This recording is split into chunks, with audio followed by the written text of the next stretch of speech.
The Sicilian Mafia, referred to by its own members as Cosa Nostra. Cosa Nostra means our thing, yeah, just telling you. A phrase meaning our thing, is an infamous association of criminal syndicates. They are famous for their heavy-handed role in protection racketeering, alcohol and drug smuggling, and other organized illegal activities across Italy, the United States, and beyond. These Italian gangs... I think a very, very important thing about the Mafia people never talk about enough is that, look, I listen to this podcast, right? The Sopranos podcast, which is a podcast about the Sopranos TV show, and they talk about their life and how they grew up around Mafia members. One thing you have to understand, the way you and me know the Mafia is from movies, right? Legendary movies from the 80s, The Godfather, and then Goodfellas, blah, blah, blah, blah, blah. We know the Mafia and how they operate, how we think they operate from movies. Did you know, though, most Mafia members, especially in America, started acting like the Godfather or Scarface after the movie came out? It's like a self-fulfilling prophecy. A lot of Dons started to be like, I'm the Don. After watching the Godfather, man, they wanted to be like him because it was a cool movie and shit. So much of the perception of the Mafia nowadays comes from movies and not from real life, and that is so interesting, man. Gangsters have been immortalized in iconic 20th century literature and film, which often depicts them at the height of their power in and around the 1950s. Yet rarely explored are the earliest origins of the Mafia, a history that goes back a century before the era depicted in the likes of The Godfather and Goodfellas. In 1972, Italian journalist Luigi Barzini had this to say about Italy's southernmost island.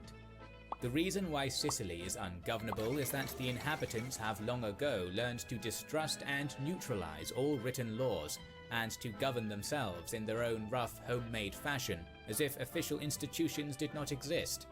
This arrangement is highly unsatisfactory, because it cures no ills, promotes injustice and tyranny, leaves crimes unpunished, does not make use of the Sicilians' best qualities, and has kept the country stagnant and backward in almost every way. Damn, he pretty much just summed it all up, man. He kind of summed it up. It's pretty easy. Since antiquity, Sicilian history has been defined by foreign rule. Greeks, Carthaginians, Romans, Byzantines, Arabs, Vikings, Normans, Germans, and Spaniards had all even German emperors were living there, I remember. Periods. At the turn of the 19th century, Sicily had been the domain of the ancestrally French Bourbon kings, who ruled the island and much of southern mainland Italy.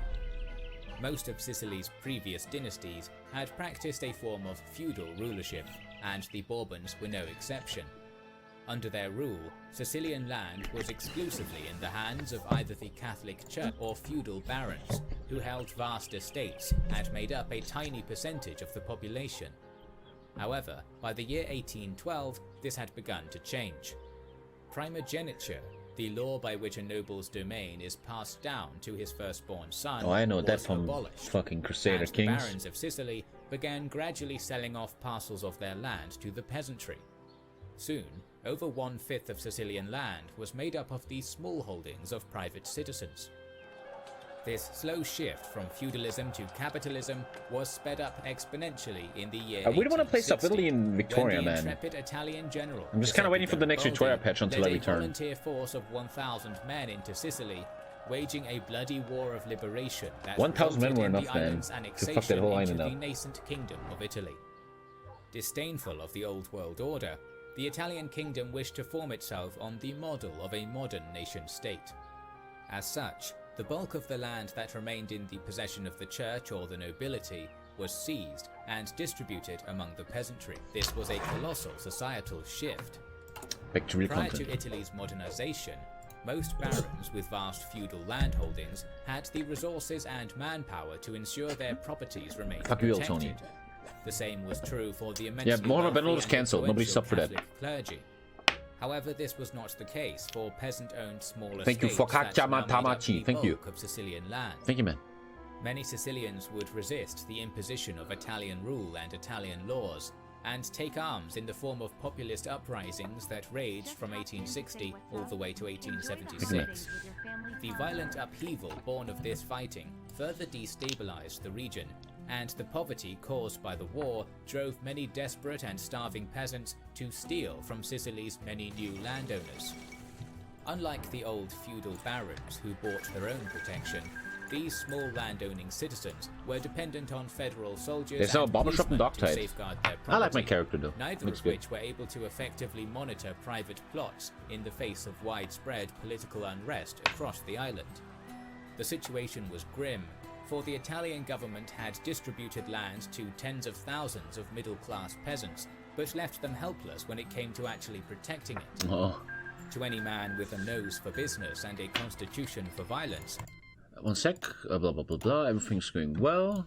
late 19th century Sicily was a dreamland, ripe for exploitation, and that is exactly what happened.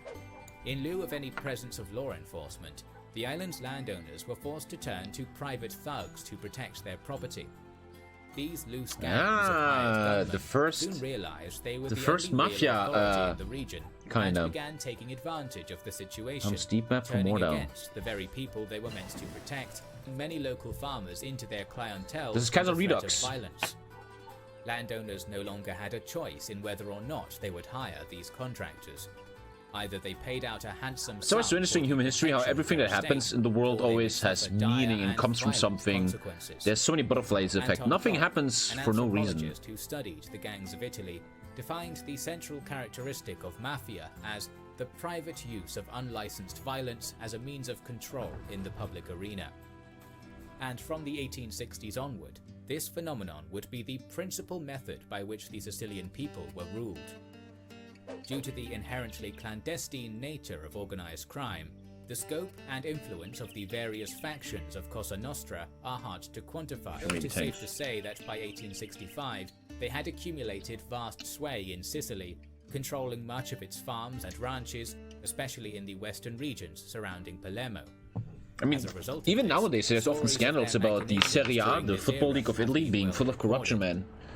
The extent of the mafia's reach is first mentioned Especially in a book published in FC Palermo, man. 1864, plainly titled Public Safety in Sicily, and written by one Niccolo Teresi Colonna. However, the Italians all have publication beautiful names. You will used never the meet an word Italian in your life that has a shit name. Like, if you go to Germany, what's your name? Hans Hubert Schicke Mappenpupi. And in Italy, hey, random dude, what's your name?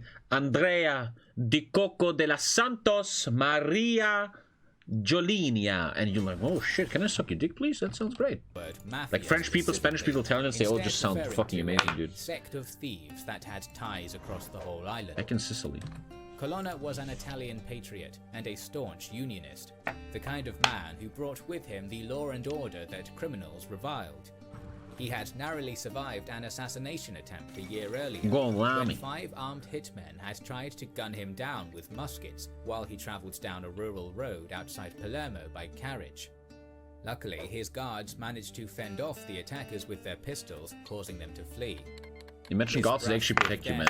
Doesn't happen often in history. Had inspired Colonna to raise awareness about Sicily's ever-growing underground criminal lords. Colonna's book brought attention to many of the mafia's sinister powers. The sect of thieves that he wrote about was described to have no fear of policemen, who they could easily elude.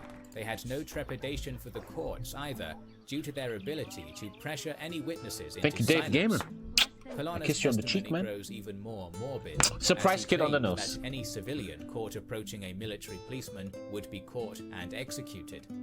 This was a practice done to enforce a disconnect between lawmen and the citizenry, born of fear, and instill a law known as humility, by which the mafia Jesus coerced Christ, I don't want the devotion fuck. and respect out of the peasantry which they ruled over. Far removed from being simple extortionists, Cosa Nostra had evolved into a dangerous cult, with deep tendrils in every facet of Sicilian society. The mafioso were especially prominent among the owners of lemon groves.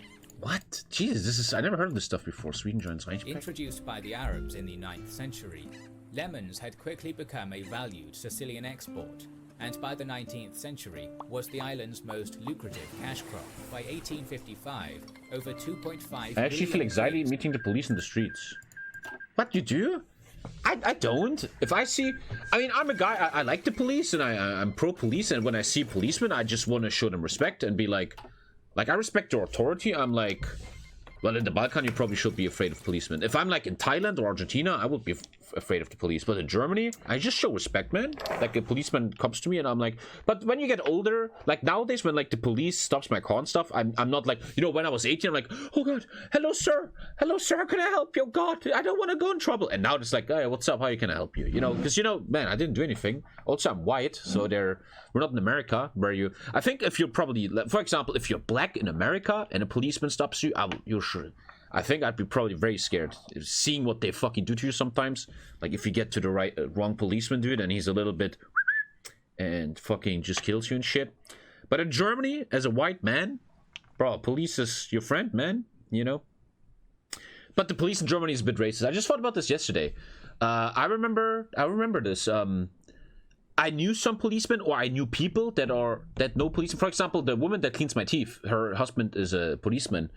And they're all a little bit xenophobic, you know. They're a little bit, you know. And it's interesting to ask where that comes from. I remember when I was in the supermarket, I would often talk to the police because there was a fight. Somebody tried to steal. I would fight. The policemen would always ask this. They would always do this thing where, which was a bit weird. The German police was like, you had to fight a thief. Was it one of these fucking foreigners? I knew it. I'm like, oh shit, man, you're a policeman. You just said that? However, they were a fickle class, with even slight changes in soil acidity being able to sabotage. The police found my cell phone in Berlin and drove to return it. Especially easy for the mafia to threaten, and doubly lucrative for them to own. A seminal example of. But I'm very pro police, man. I live in this Antifa city, man, and everywhere there's graffitis. Defund the police. All cops are bastards. I think that's the most childish bullshit I've ever heard, man. Is the story of a man. Imagine a world without police, man. Oi, oi, oi, oi, oi. In 1874, the former surgeon had inherited a 4-hectare lemon grove known as the Fondo Riella. The land was only a short stroll away from Palermo's city walls, putting it in the heart of mafia territory. Furthermore, Galati had only inherited the grove because the of the lemon grove. Brother-in-law had suffered a heart attack on receiving a string of death threats. Sure enough, Galati soon realized that the men who worked the farm kept dubious. I can't pay attention, there's so much going on. I think it's fair to say, though, that American police has more problems than the average country's police. Yeah, sure, I'm talking obviously about German policemen, which they're getting defunded at the moment. They are losing a lot of places and money, and I think that's ridiculous.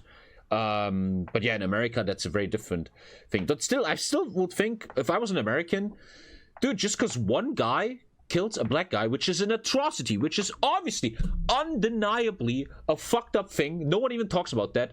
All of a sudden, I need to go to the street and be like, defund the entire police of the United States of America? That seems fucking retarded. Not very logical, man. That's not how you solve these problems, man. It's hard to stand up as alpha, as the police justice system will be on the name. Yeah, 100%. I fully agree with you. If you're a foreigner or a tourist, you are a bit more chill with police, man. 100%, man. It's not just one guy. It happens way too often. No one is Steinbeck. 100%. My point, though, is if you listen, running around saying the entire police sucks is ridiculous. It's ridiculous, man. I even will go as far. Something that I realized in Germany is that the police has no respect anymore. When you look at these demonstrations and stuff, the police is supposed to be the enforcing arm of the government, man. They're the executive. And they go to these riots and they have to let these young blue-haired kids spit in their face and stuff, and they can't do anything about it. It's ridiculous, man. A police is the executive. 1/3 of a governing apparatus, man, and it has to work. It has to get respect and stuff. Man. I know. As we can see, it's a very, very conservative, a very, very touchy, emotional topic. During lockdown, it made me sad how much people disrespect the police for just doing their job. To be honest, when I was in Germany and Austria, the police was super polite. They even gave me €1 to use the public toilet, and even gave me a free pass on a train. When people say defund the police, it just means stop overly funding the police and instead giving that money to institutions that help people. Does it? That's what you're saying. You don't know what a person means when they say defund the police. I would think if you go to an American riot and ask these people in an interview what they mean by defunding the police, they will not say what you just said, Wolf Poops. A lot of them will actually say, no, fucking defund the police completely. Company. The person responsible for sending the death threats had... Is anyway, no one's paying attention anyway, man. Hey, come on, stop. No one is watching this anyway. Let's be fucking real. We got ADHD, man. We got ADHD to oblivion. What are you still doing here, mate? Jeez. Well, if you want to see more, click these videos. Have fun. Looking good, boy.